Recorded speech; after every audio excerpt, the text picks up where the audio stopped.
Morning, welcome to Harley Classics. Bit of a different morning this morning. It's a bit grey, nice and early though. I'm in the my little handbag showroom. I'm going to wrap my bag up and post it off.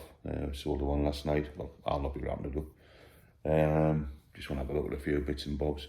A couple of inquiries last night on cars. Had a one from a guy who's inquiring about the red Sierra we've got for sale. It's either a G or a K, I can't remember. I think it's a 92. Really low mileage car. Shown on the odometer 2,800 and something miles, which I believe to be genuine. On the subject of mileages, you know, it's such a minefield. Especially on older cars. Cars that are 40, 50, 60 plus. I mean, you just can never tell. You just can't tell. I mean, what I would say to people is look at the car and make your own mind up. And a lot of the time, you know it's right. And what's more important on the mileage, to me, on a classic car, something that's, say, 50 or 60-year-old, like an old MG or something, is not the mileage. The mileage is irrelevant because back in the day, them engines would only last you 40, 50,000 miles. So, you know, it's irrelevant. Check the engine out, you know, check the oil, make sure there's no milk in it, you know, make sure you've got no overheating problems, pull your oil filter cap off, make sure it's not breathing heavy, look at your oil pressure when it's cold and hot. And if you go to buy a car, if somebody comes here and says, you know, what's the condition of the engine like, you know, we can give them a general condition. And basically, if they're really interested, we'll do a compression test. And I think that's fair enough, more than saying, yes, it's a genuine mileage. Yes, it's only got 20,000 miles on, and the engine's knackered. So I think more than the mileage, look for engine condition.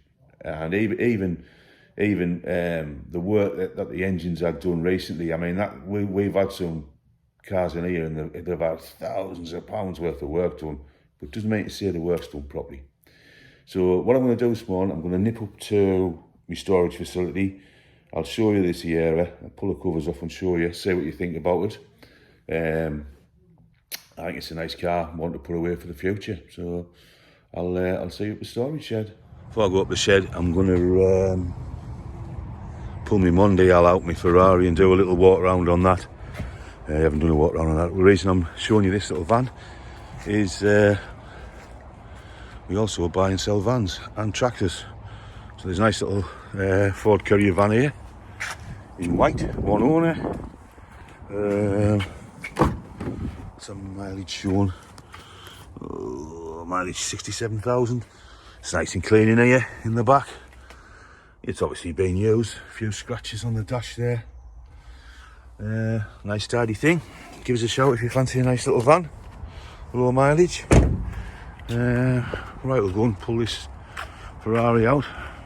Yeah, never really saw myself as a Ferrari man, to be fair. I mean, I suppose everybody wants a Ferrari, and the Mondial's probably the cheapest way to get a Ferrari, to be fair, if there is such a way. But like I keep saying to people, I never go on about classic cars being an investment, because I'm not sure whether they are an investment or not. I think it's a gamble, but not really an investment. You know, if you say, you know, people say to me all the time, "Oh, I wish I'd had 10 Ford Escorts in a barn for 20 years." But then again, if you think, well, if you had 10 cars of any description in storage and you were paying the storage on them 10 cars for X amount of years, you'd still make money, you know. So like I say, I'm not so sure whether they are a good investment. I mean, obviously some aren't. It's just, you get lucky with some. The good thing about classic cars and using them as a tool for investment is you can play with them. You know, if you had £1 million and you stuck it in the bank, I don't know what you get, 5%, 4%, but you wouldn't be able to draw on it or whatever. You know, if your cars go up, you know, 7% a year, it's, you know, it's a little increase, and you've had a play with them. But remember, you've got to fix them. So a lot of people say to me, you know, our classic car's a good investment, and I'll be perfectly honest with you, and I'll say no, there's better investments in classic cars, and there is. Owning a classic car is a lifestyle. It's not an investment choice, you know, and it's not for everyone. Anyway, I'm diverting off the subject. So we bought this Mondial a few years ago, 5 years ago. The intention, what I was going to do, I was going to just flog it on. I bought 5 cars off a bloke, sold 4, and I kept this. And the reason I kept it was I just liked the style of it. I'm a biggish guy, and this is a biggish car, and there's not many big Ferraris inside, and this is big inside, with it being a 4-seater. You can shove the seat right back. But when we got the car was very, very dated. Paintwork was, bodywork was good. There was no rot on it. There was no rot on the car anywhere. But the paintwork was flat and dull, and the interior, oh God, the interior was atrocious. It was a tan creamy colour, and you know, it's typical 1980s colour, but just dated the car. So I said, right, I'll paint the car. We got the car painted, and it's a decent job. It's held up well, and we got the interior stripped out and changed. And a lot of people said there was at the time, why are you changing the colour of the interior? And I think when I show you some pictures of the car in the walk around video that I'll be doing for my car sales, you'll see that it really lifts the car and makes the car look more modern, because that tan interior, I think you get a tan, a red and a cream, and I think, oh man, they just date the car back to the 1980s and just spoils the car. So cut long story short, we had it retrimmed in black leather. What else have we done? When I bought the car, I had a fortune spent on the engine, something like 20 grand on rebuilding the engine. We haven't done anything apart from change the oil and filters on it, but it is going in a couple of weeks time to get the timing belts. We could do it here, not a problem, but Mark, my mechanic, he's been on holiday. He comes back on Monday, well Tuesday because of bank holiday, and he's flat out with other stuff. So you know, sometimes it's easier just to take a car somewhere else and let them do it, and you make money elsewhere. So yeah, let's have a look around this one. Yeah, there's a quick one of the interior. Again, there'll be people on here saying, you know, I don't like it, but it's personal choice. At the end of the day, it's a personal choice, and I really think it brings and lifts the car up. The other thing we did as well was our mechanic Mark, he took the old hood off, because we do a bit of interior work. We took the old hood off, ordered some mohair and vinyl, and he made a new hood for it, and what a smashing job he made of it. Yeah. So that's me doing the walk around for the Ferrari, so just keep an eye out there for the video. While I'm in the yard, there's a few people asked us, what's the petrol pumps there? I'm just going to flick the camera around. Yeah, so there you are. We have a little Gilbarco, and this huge hard oil pump. I'm going to flick the camera around so you can get an idea of it. Huge hard oil pump. Glass tubes in there, and the door that comes on. I actually got this from Ireland, and I've got another one in Ireland to pick up actually. I've got a trip to Ireland planned. It'll be a good video of that, because I've got 1 or 2 bits. I want to go and see a collector over there called Raymond Walls, who's bought a couple of bits off us, and also the guy who owns the petrol company Maxol. He's actually bought one of his pumps and one of his globes back off us, so that should be a good trip. There's another van for sale we've got. Ex-COVID hospital, Renault, 6,000 miles on the clock. It's locked, I've got my key. Front's open. So it's showing 6,000 miles which is right. And this van is, well, I'm going to make a bold statement, it's brand new. Inside it's got inverters and stuff, make a good camper conversion. In fact, I'll be honest with you, that's what I bought it for, a camper conversion. I thought to myself, do I really want to sleep in the back of a van? After living in a caravan for 2 years while I built a house, not really. But lovely van for somebody to make into a caravan. Give us a shout if you fancy it. Bye. Right, just called it Screwfix for some mouse poison. I don't like killing things, to be fair, but it's either that or they're going to kill me cars. And we'll stick that in my little storage unit because they've been nibbling away at them. And hopefully that'll prevent them nibbling away at my cars. Yeah, I'll show you this Sierra when I get there. Right, so I'm in my storage facility and I'm going to show you that Sierra we were talking about this morning. There's a couple of bits and bobs in here. There's a nice Renault Alpine there. V6 turbo, an unusual car, a Gwyn Tourer, a really rare car, project car, and another little project. And a worthwhile project at that. A little Heinkel Trojan bubble. I'm going to start again. Heinkel Trojan bubble car. We believe it's complete. It's got a new floor there. New tyres, 4. I don't know why it's got 4 because there's only 3-wheeler, probably for the spare. All the bits and bobs are there. Glasses there. Seat base. Pretty worthwhile project for somebody. And a few years ago, these cars were commanding big money, sort of 15, 20 grand. Now I think a good one, you'll be able to pick a good one up for, I don't know, 12 grand, 13 grand. But for a DIY man, I think we've got that up for sale for less than 4 grand, and I think 3.5 would buy it. It's got the logbook. Good winter project for somebody. Anyway, let's get back to the Sierra. I'm going to take this cover off. So the guy wanted some closer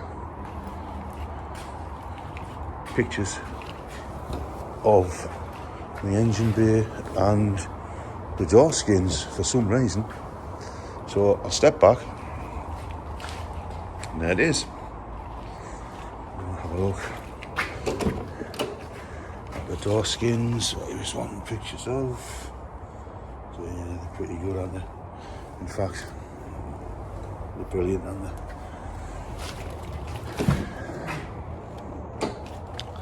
The interior in this car is, oh, it's a bit dark in there, amazing. I'll go and pop the bonnet.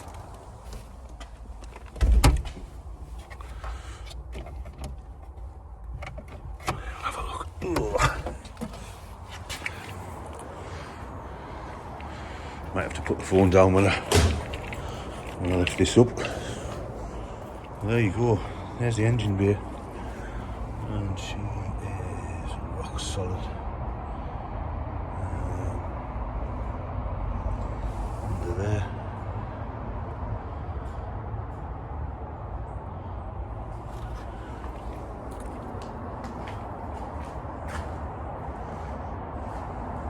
$2,800 miles.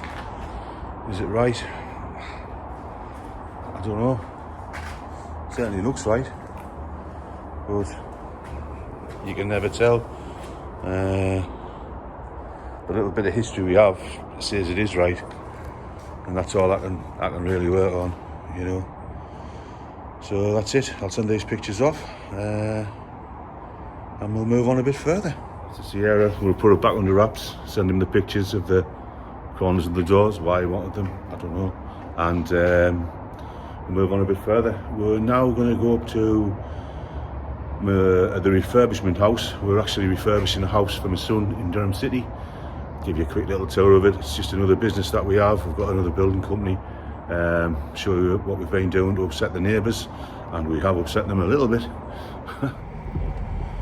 So here we are, back on the road again. And to be fair, all I seem to do is drive, and some weeks I can do a couple of 1,000 miles easy. Getting up on the morning, driving, seeing people, sorting jobs out, It just never ends. It's a never-ending job. You sometimes wonder how people who do nothing, in their lives can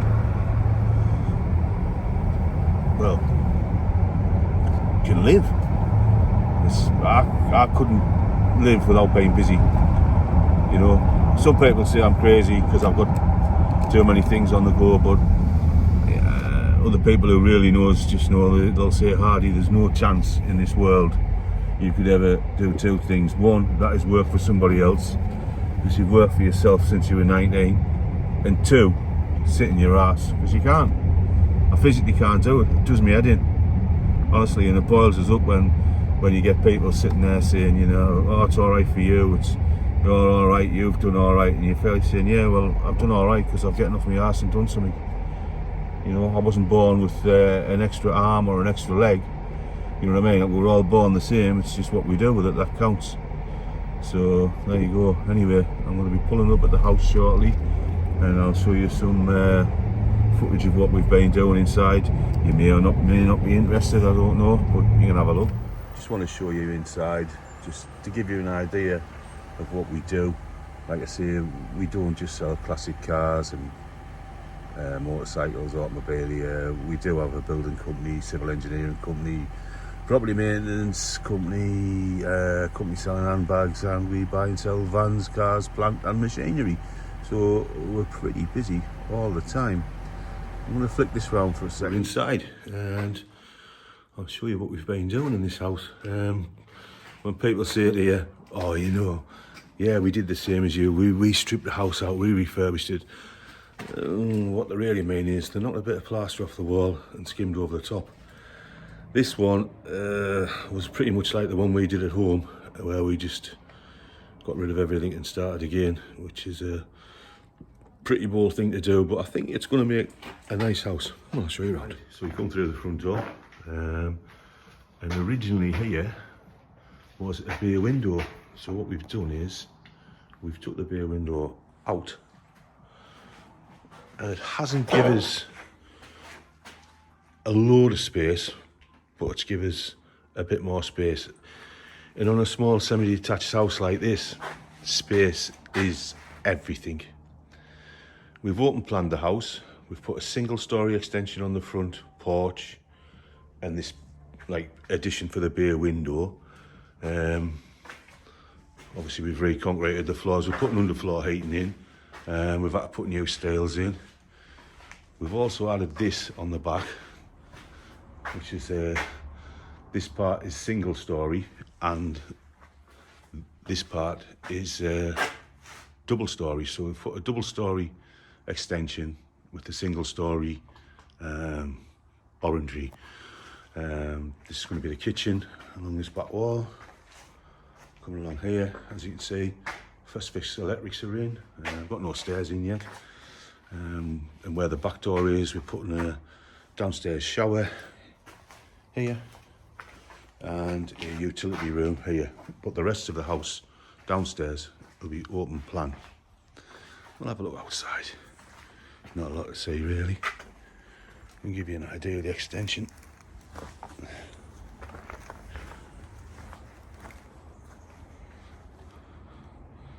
Yeah, so that's what we've put on the back.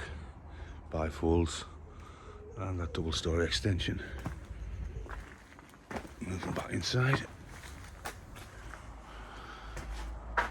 As you can see, it's turned a small house into a little bit bigger house. We'll have a look upstairs. So upstairs, we actually have rooms.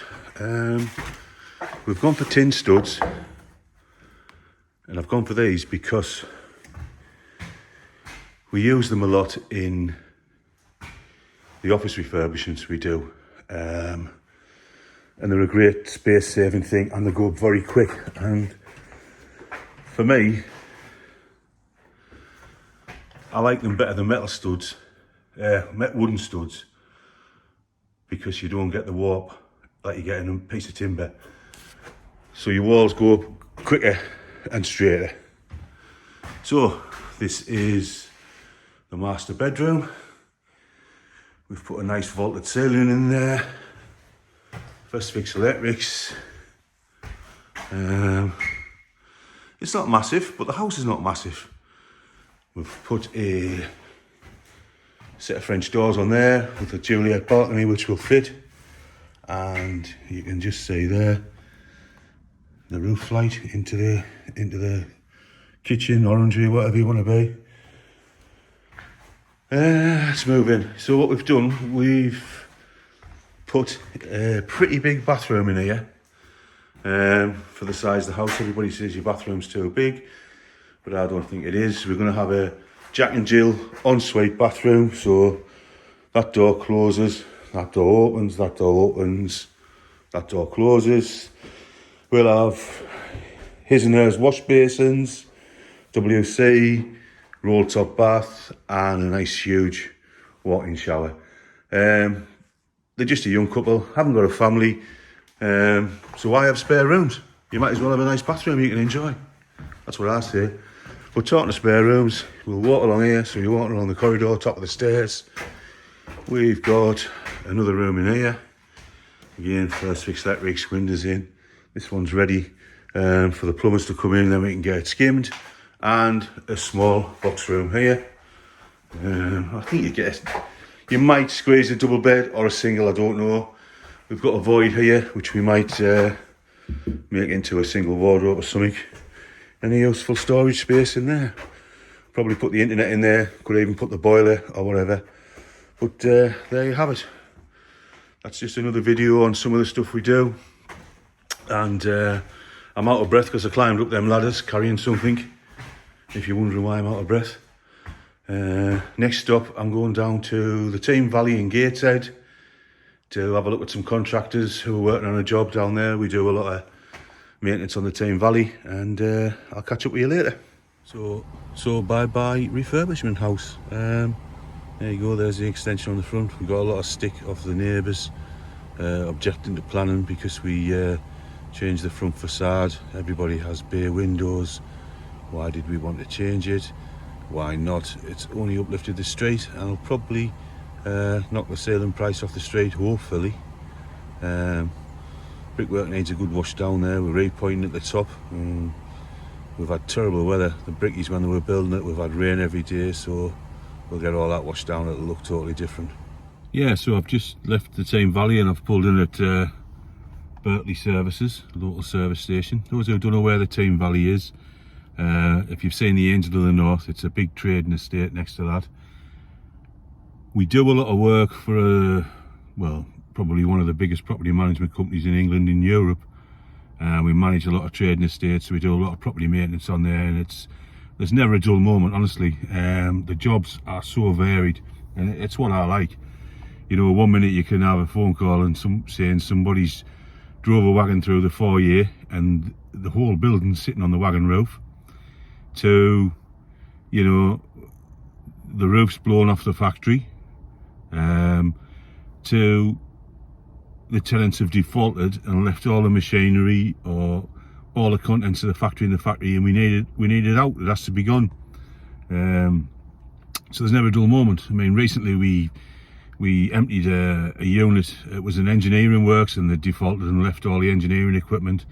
We outsourced that. I went over to India, but it was a job, you know, arranging the exporters, the machinery lifters, the wagons, and everything. It's always, you know, a challenging time, you know, but we like to think that we give a service where, you know, these people ring up and say, I want this, and we'll say, right, we'll do it. And I think that's how I've survived so long in business, because I've always said yes, I've never said no, you know, and it doesn't matter what the job is, I'll do it, or I'll go.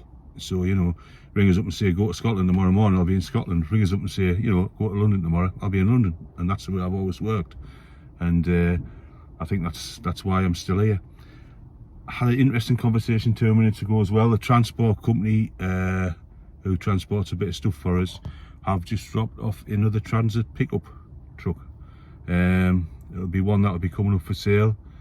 Can't remember what year it is, but I'll show you when we get back. Just landed back at the yard, and we've just took delivery of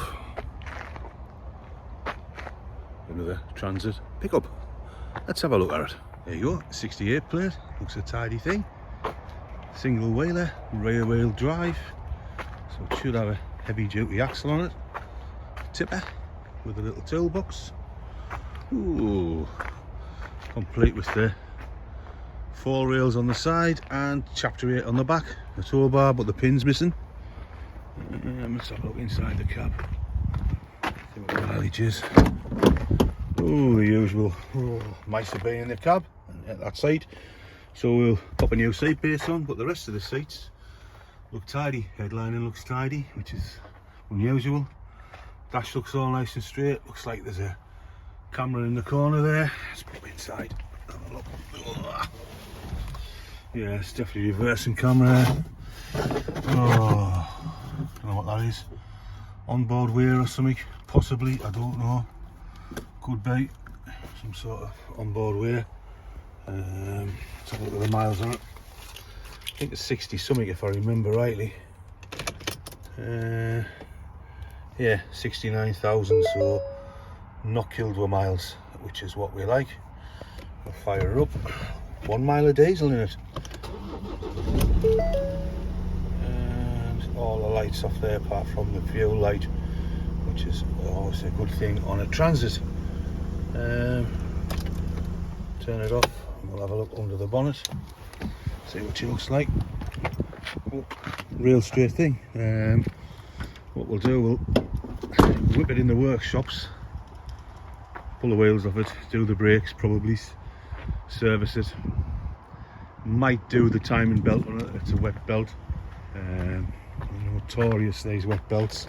But we'll have a look. I'm going to have to switch this off to have a look under the engine. I'll lift the bonnet and then I'll come back. Not a lot under there, a bit dusty, which you'd expect. Obviously we'll get it all cleaned up and valeted, and there you go, pop it up for sale. Nice straight thing though.